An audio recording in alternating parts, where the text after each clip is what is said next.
മക്കളെ വീട്ടിലേക്ക് പോ, അല്ലാതെ സ്നോ വീഴുന്നുണ്ട്. വേണ്ട വേണ്ട, വീട്ടിലേക്ക് പോ.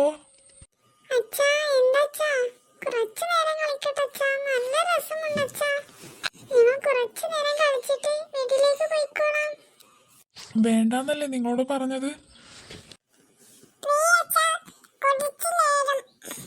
നിങ്ങളോടിപ്പോ ഞാൻ എന്താ പറഞ്ഞത്? വീട്ടിലേക്ക് പോകാനല്ലേ.